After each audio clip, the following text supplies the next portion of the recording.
Joshua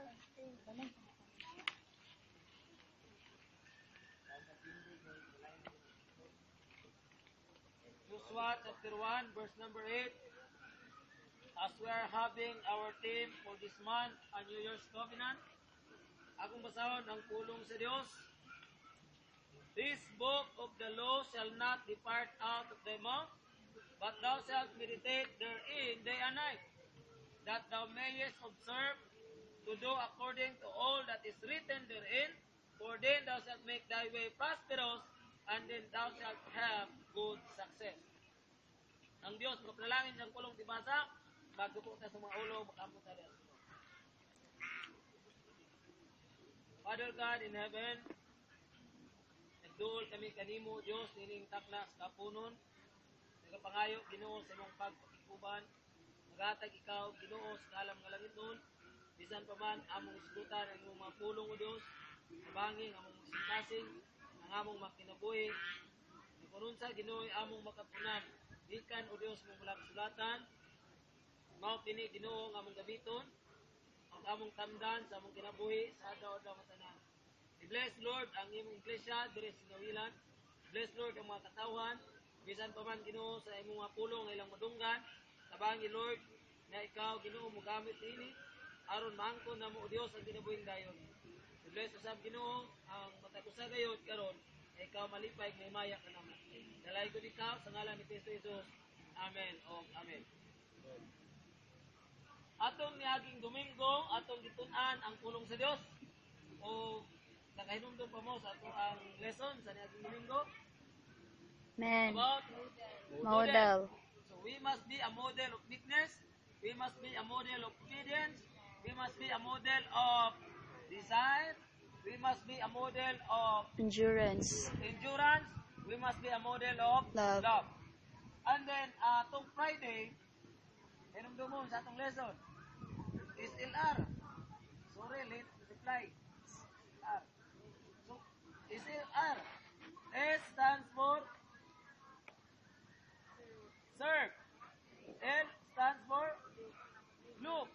So, serve your God, look on your God, and then R means receive blessings from God. So, gawat ka panalangin, gikan sa Ginoo. Now, kay SLR man to, kini karon asap. Asap. As soon as possible. Asap. Now, atong tunan karon, asap. Asap. Letter A means abide in God or in God's word. Pabilin sa Dios. Pabilin sa Ginoo. Pabilin sa iyang mga pulong. Bisan unsay mga pagsulay sa kinabuhi, bisan unsay mga tindasyon sa kinabuhi, galay suon gamita ang pulong sa Dios nga maoy imong himuong kalikon. Mo himuon imong ginatawag nato galamiton nga ikaw makig-away sa batok tindasyon, makig-away batok sa mga pagsulay. Ang pulong sa Dios diya ka mahimong malig-on. Ang pulong sa Dios diya ka mahimo nga magmalipayon, magmadinasigon kanunay sa imong pagpangalagad sa Ginoo mga kaigsunan. Abide in God or in God's word. Pabilin diya sa Dios. Muna na ikanta nga, pabilin kanunay. Pabilin kanunay sa pagtuo. Pabilin kanunay. Pabilin o pakikuban sa Ginoo. Sa tagpog di mong kinabuhi. Muna ingon sa Ginoo kang Joshua, muna ingon sa Ginoo kanimo, muna ingon sa Ginoo kanatong tanan. Now, importante kayo ang pulong sa Dios. Kaya ang pulong sa Dios kung imong tanawon sa Lucas 13:3, ingon pa sa sulatan, except ye repent, ye are all likewise perish. Kung dili ka mo maginulsol, mga laglag ka mo. Now, Jesus Christ is pointing out to all people in this world. Nga ingon niya, kung dili maghinulsol ang tao sa ilang masala, dining kalibutan na, ingon sa bilang sulatan, malaglag sila. Asa sila malaglag? Malaglag dito sa kalayo sa impierno, sumala pa sa Ginoo mga kaigsunan. And God is so serious. Kung gisulti sa Ginoo nga dunay kalaglagan, katong tao nga dili mangandam sa ilang kinabuhi, samtang buhi pa sa ilang kalibutan na, matuman og tinuod yan kana. Kung ingon pa sa bilang kasulatan sa Revelation 20 verse 15, And whosoever was not found written in the book of life shall cast into the lake of fire, or was cast into the lake of fire. So regardless of who we are in this world, bisan kinsa kang tao din kalibutan na, bisan unsa imong ranggo din sa kalibutan, ikaw man si Chief NB, ikaw man ang Chief NB, o whatever, pag di ka makaplagan sa libro sa kinabuhi ang imong ngalan, automatic ang imong kalag, malaglag dito sa kalayo sa impyerno mga Diyos. Ila lang man ta katuig, pagpuyo din ng kalibutan. Dili man ta magdugay, dili man ta magdunar, naaman tayo mga kinutbanan, naaman tayo mga katapusan sa atong kinabuhi. So importante nga ang pulong sa Dios atong hinuptukan. Ang pulong sa Dios atong palihukon sa atong kinabuhi. Lord, ako sa ka makasasala Ginoo. Ako Ginoo kanimo nagapangayog pa sa ilo. Ako kanimo Ginoo, mituog bidawat kanimo. Ingon nga akong Ginoo personal nga buhat. Sa panahon nga buhaton na sa tao mga kaigsunan, malikay siya sa dakong kapahamakan, malikay siya sa dakong kalaglagan nga mao ang kalayo sa Dios. Letter A, abide in God. Ingon ni Jesus Christ sa John 15, verse 5 to verse number 7. Ingon pa ni Jesus Christ, I am the vine, ye are the branches. He that abideth in me. Okay? Bakit na down? I am the vine, ye are the branches. John 15, verse 5. Okay, pulong sa Diyos nag-ingon. I am the vine, ye are the branches, he that abideth in me, and I in him. The same bringeth forth much fruit, for without me ye can do nothing. If a man abide not in me, he is cast forth as a branch, and is withered, and men gather them, and cast them into the fire, and they are burned. If ye abide in me, and my words abide in you, ye shall ask what you will, and it shall be done unto you. Ingon ni Jesus Christ, ako maong punuan, kamo maong akong mga sanga. Pabilin kamo kanako. Ingon nga ako magpabilin ya kaninyo. Sa inyong pagpabilin kanako, magpabungahon kamo. Ikaw ka nang ingon ni Jesus, you want fruit? You want fruit? Abide in the vine. Daw ba di ay sanga nga nagpadayon o pamunga nga wala na siya sa punuan? Kita na magsanga. Ang sanga, kung putlo ni mong naibunga daan, ada bunga. Pero ang punto na ko, naa ba na sanga nga nagapamunga, nga giputol na siya, gikan sa mong punuan. Nga ba? Wala. Wala. Subot pasabot. Importante nga ang tao magpabilin diya sa Dios, magpabilin siyang mga pulong. Kay Dios, pagpabilin sa Dios o sa iyang mga pulong, mga kaigsunan, ikaw padayon nga magpamunga. Ug ang maong pagpamunga, dili lang sa material nga butang, kundi dili pati sa spiritual nga mga butang, ikaw magpabungahon sa imong pagpangalagad sa Ginoo mga kaigsunan. You will be fruitful if you abide in God. Verse number 7, a promising statement of Jesus with a condition. If ye abide in me, and my words abide in you, ye shall ask what ye will, and it shall be done unto you. Sige tag ampo sa Ginoo. Sige tag pangayo sa Dios. Lord, I want this, I want that, I want many things. But the question here is, nagpabilin pa ba ka sa Dios? Nagpabilin pa ba ka sa kabubuton sa Ginoo? Naa pa ba ka sa linya, sa plano sa Dios mga kaigsunan?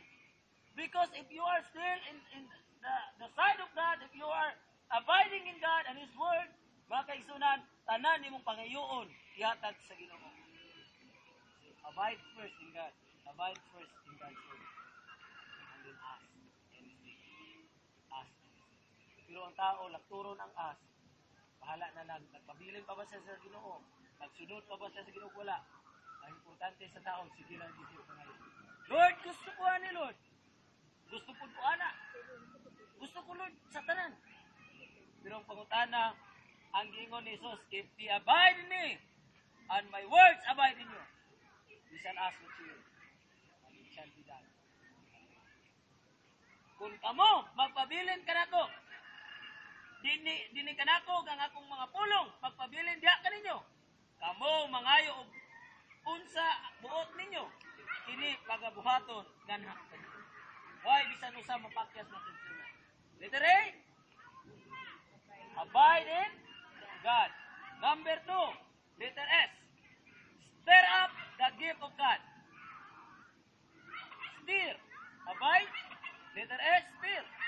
Naunsa man imong kutawon. Ang gift sa Ginoo. Stir up the gift of God. God has given you different gifts. Pero ang problema, are we the one who are using the gifts of God? Kita ba itong tao nga, kita gaag gasa sa Diyos, nagigamit na itong gasa sa Diyos para sa kayamayan sa Ginoo? If you have a talent in music, may ka mo gitara. Are we the one that we're using guitar? To glorify your God.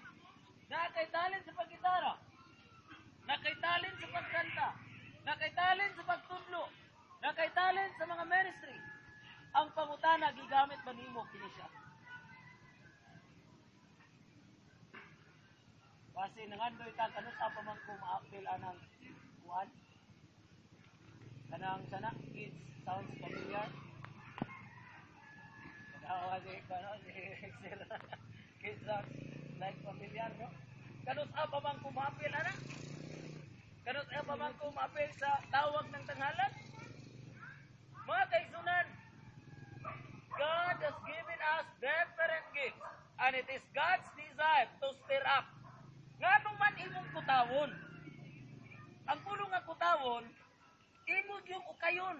Kay basin na nagpahiti, nga gasa, nga gihatag sa Diyos imong kinabuhi, nga wala pa nimo nasayran. Kutawa, igsuon. Dili kay pagtimpla, pagbutang nimo sa kape, pagbutang nimo tubig. Or para sa kuha nga tinimplahan, butang kag kape, butang kag sukar, butang kag tubig, sa dito kag inom. Kaya tapang man, butang kag sukar. Inom na po, tapang mangyapon, kag sukar, napuno na lang ang imong baso sa sukar, tapang gyapon. Unsay kulang ato? Utaw. Tawa. Unsaon paglami sa imong pagpangalagad sa Dios, kung dili nimo kutawon. Na kay talent igsuon. Naghatag ang Dios. Na kay gasan gihatag sa Dios. Amen. Basin ikaw tong kabalo, mo encourage sa mga taong na-discourage. Use it. Yung bahala ka na kuhan ka. Uyang ka. Nasa akong lipon. We have different gifts. Ingon pa ni Pablo sa 2 Timothy chapter 1. Let us see. Verse 6 and 7. Ikaduang Timoteo, Kapitulo 1, versikulo 6 o 7. Wherefore, I put thee in remembrance that thou stir up the gift of God which is in thee by the putting on of my hands. Stir up the gift of God. Utaway soon. Para mo lami. Para hindi magkanta ka diris kubangan. Lami kayo ang imong pagkanta. Para kung magitara ka diris kubangan. Lami ang imong pagitara. Nga naman, kinutaw nga gasay soon. Kinutaw. Kinutaw nga gasa gikan sa Dios. Sumuni siya'y pinakalami, mga kaigsunan. Kutawa pa kayo. Kining ba, no? Pag-awit, gasa na sino. Amen. Dili tanan, gigasahan sa pag-awit. Ako, gilig kong awit. Kulang ko sa gasa. Pero ako lang, gikutaw-kutaw ra gyapon ni. Tapos sa katugayan, malami ra. No? Ito, kutawon. Pag mag-abuta dili sa tunga, gasa nga kuan. Why pa anana nga? Iyag likod hangtod, mangabot na lang tanan. Imbes na ara dito. Pag iyag asam likod, kusiyon pa. Ay, lagi ka. Di ka maulaw mo gamit sa gasa sa Diyos. Basta imong kinutaw, Lord, ako'y gasa nga muawit ko. Lord, ako'y gasa nga organ ko. Lord, ako'y gasa nga mugitara ko. Ako'y gasa, Lord, nga manambag ko. Hindi tanan, mayo manambag. Manumbag ko. Hindi naman manambag ako pa, manumbag ko dito. Jing. Dili tanan, mayo manambag. Lubad, ihan numbag. Stir up the gift. Nga naman, ang 7, look at 7, piting nindot tapag yun. For God hath not given us the spirit of fear, but of power, and of love, and of a sound mind. Wala ka gyatagan sa Ginoo espiritus kadlok. Espiritus katalaw. Gitagaan ka sa Dios og espiritu sa gahom. Power, and dili, and of love, and of a sound mind. Gahom, gugma, og sa maayong pangunana. Stir up and so. You want your service be natawag na to kana enjoy and inspired always. Tawa. Tawa. Ang imuhang kasa. Kaya nakita niyo mo sa kalagit kay na magpagamit sa Diyos. Lutaw. Nagasa sa Diyos. Amen? Tawa. Tawa. Mautkat, tulo. Letter A stand for abide. Abide in God and His Word. Letter number 2, letter S. Stir up your Stir up gifts. the gift of God. Letter A, apply in your hearts God's wisdom. Apply in your hearts God's wisdom. Yung kag-apply, kanang unsay kaalam naghihatag sa Ginoo sa imuha, ibutang nimo sa kasing-kasing. Because God always looks on your heart. That's what I've said. Ang tanawon sa Ginoo ang inyong kasing-kasing. Apply wisdom. Apply God's wisdom in your hearts. Lord, naana po'y Lord kuluhaton, naana po'y Lord mga pagpangalagan, naana po'y Ginoo'y mga aktibidades. Lord, nanginanglan ko sa mong pagdiya. Na mga ministry, Lord, na akong nakita, na mga ministry, Lord, na imong ipadayag ka na ako, ga ako kining nakita usap. Lord, tabangi ko, giyahi ko, ug unsay angan akong buhaton. And you will love God and His Word. Apply in your hearts God's wisdom. Kung sabot ani, muning tao nga from time to time, nangita yun siya giyas sa Ginoo. From time to time. Day by day, Lord, kung sa man, ang akong himo sa Ginoo. Dili ni katong mga tao nga mga simbol. Nagsayin, Lord, musugot nyo ka, Lord. Nga si Mercy o si Grace, ang akong asawahon, kung inig-abli na ko sa Biblia, Lord, huwag akong mablihan. Mag-abli, Titus 3:5. Masa may Titus 3:5? Not by works of righteousness that we have done, but according to His mercy, He saved us. Lord, si mercy yun. Sorry, Grace, ha? Sorry, Grace. Si mercy yun. Like side. Mag-abli, kung nadubol ang mercy of Grace, Lord, duha yun. Mercy yun si Grace. Apply in your hearts God's wisdom. Diya ka sa Ginoo isuon, mangayog iya from time to time. Lord, help me. Sige, pabatag. Doon, yamukmok sa Ginoo sa iyang mga iya. Islam. Amen? Tanaw na natong Salmo. Salmo 90. Versikulo 10 nato sa 12. The days of our years are 60 years and 10. And if by reason of strength, they be 80 years. Yet is their strength, labor, and sorrow. Sa sinta, naginag pamation, sinta lang ang hawak, ang likod, ang baka, nagana na. Sorrow. For it is soon cut off and will fly away. Who knoweth the power of thine anger, even according to thy fear, freeze thy wrath. So teach us to number our days, that we may apply our heart unto wisdom. Kumbaga, Moses, ingon ba? Paano mas Moses? Kulang-kulang, Miss Moses. Paano ba siya? 40 yung edad. Gihawa siya sa Egypt. Gihawa katong, diba, tuwa siya sa anak ni Paraon dito sa pa, gidala sa Egypt. Dito sa Egypt, gidala siya dito, edad niya Nihawa siya sa Egypt, 40 edad. Dito siya sa bukid sa Midian, 40 gyapon siya dito. Gigamit siya sa Ginoo pagawas padulong dito sa Kanaan. Dito sa wilderness, dapoy 40 ka tuig si Moses dito sa wilderness nga nagtuyok. So gikuan ang edad ni Moses. Pila ka edad Moses? Ha? 120. 20 ba no? 120 edad Moses. Pero iyang gitanaw igsuon si Moises nagsulat sa Salmo 92, kapitulo 90. Nga ingon niya ang adlaw, mga adlaw sa tuig. Sa atong mga adlaw sa atong mga tuig, 3 score years. Sa mathematics equivalent 1 score equivalent of 20. Ila? 20. 20. No? Kung 1 score years, meaning 20 years. Kung 3 score, 60. 60 years. Kunya na pa may 10 and 10. So 70. 60 years plus 10 years, 70. Pero kung may nampingon daw, ingon diri, moabot pa 4 score. 4 score. Si nanay isang 4 score na. 4 score no? 4 score na siya, 18 na siya. 4 score.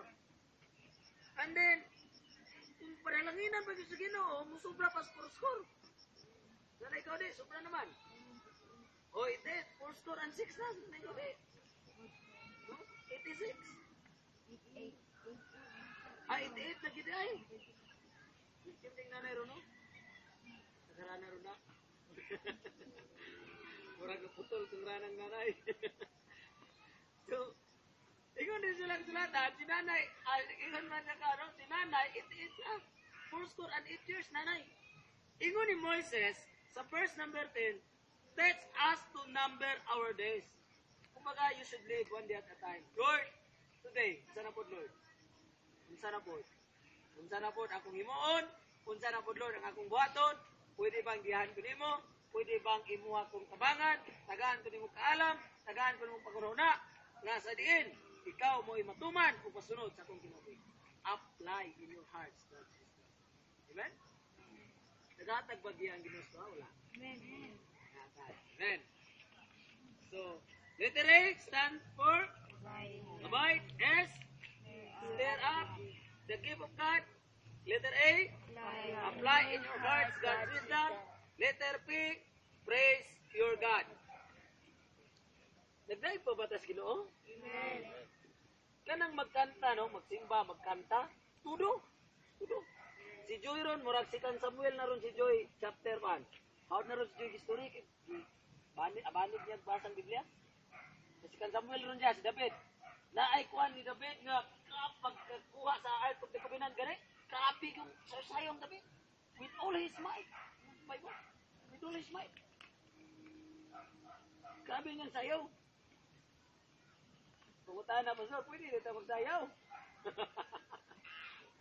Kakaigsunan, lahat to, no? Nahitabong David, kay pagkuha sa Ark of the Covenant, dito gawa sa templo, nalipay si David. Siguro, sayaw, di mo dito ka, no?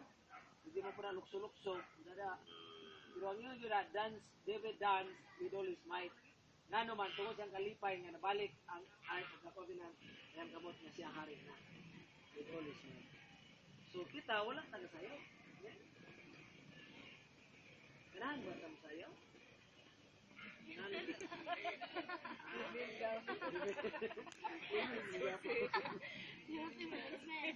Isa nga yung zumba? Taga-sayaw, no? May pilusit sa Bakulod nga kuan? Pilusit sa mga chaplain? Karon kay ang leader, Pentecostal ng leader. Anak sila. Anak ditong pastor. Ang hindi magsaot, hindi Christian. Ang pastor, ultimo pakpak. Luyang kayo. Ang kumain ko, pag-inawag, pag-imulta. Wala na pastor. Pag-imulta na. Yung kumain, may na kayo, ano, wala kayo. Oh. Karon kay giingnan niya, ang hindi magsaot, hindi Christian. Ay, bawa, tandog pa ginang atong pagka-Christian ba? Ha? Di ba?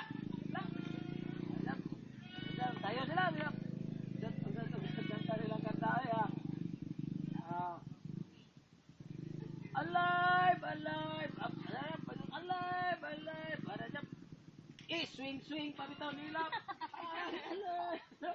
Ano to dito yung pagdaan dito. Ano ba nagtatsa? Butis nagtatsa. Kaingon naman po ang leader nga pastor. Hindi naman nasaot sa Christian. Ingon ng pastor. Oh, kaina nga. Hindi kami yung masaoton nga. Hindi subong nga masaot kami nga masaot nga. Hindi naman kami Christian. So, why tayo kasaot? Amen? So, saot, sayaw. Sayaw. So, kasing-kasing pa sayawa. Amen? Kasing. Ganahan, yun ba tamo pa? Tiyay? Ganahan yun naman, yun? Exercise nga. Pwede man yun siguro mag-exercise lang. Ay lang yun siguro ng kaya. Pwede man na mag-exercise. Isa po sa banana siguro. Banana. Hindi lang yun siguro daw. Makadahig man kasi ginaw bisag di ka masayaw. Amen? Makadahig ka sa ginaw bisag di ka masayaw. Dapat, ang ginawa sa Bible, at tanaw tali ha, kung gusto kang malipay ka ng Ginoo, ari tagod sa Colossians 3 verse 17.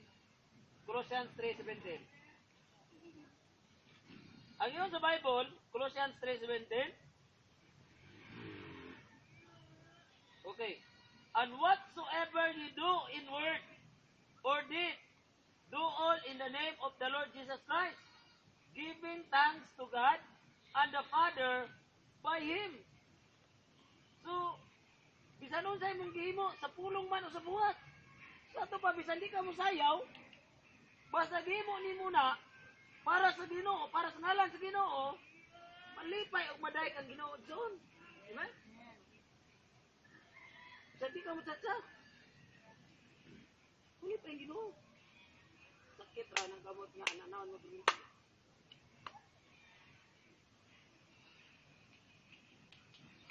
Praise your God. Now, nainindot nga sulat diri sa Psalm 119 verse 164. Psalm 119 verse 164. Ang writer anonymous. Sabot anonymous, lang sulat kung kinsa nagsulat niini. Ang kaputang Christine. 164. 7 times 119 verse 164 sa Psalm. 7 times a day do I praise thee because of thy righteous judgment. 7 kahigayon sa usa ka adlaw ako nagadayeg kanimo tungod sa imong matarong nga mga paghukom. 7 ka bisis. Hello. Muna sa balay, dahigan yung Ginoo, amen? Pwede ba mo maglababa nga a pilgrim was I and a wandering. Amen? Maligo po mo. So, maligo. To God be the glory. Hindi kanta-kanta. Laan mo po katan. Kung wala ka na, ay, hindi pa na bagay. Kung kumartin mo, bagay ka na. Kung bagay na muskita, anak. Diba? Dapat, kanta, dahil kung Ginoo, labi na yung kantaon ninyo nga, kanang dinulot yung taksin-tasing, kalami. Ginoo, lipay yung Ginoo.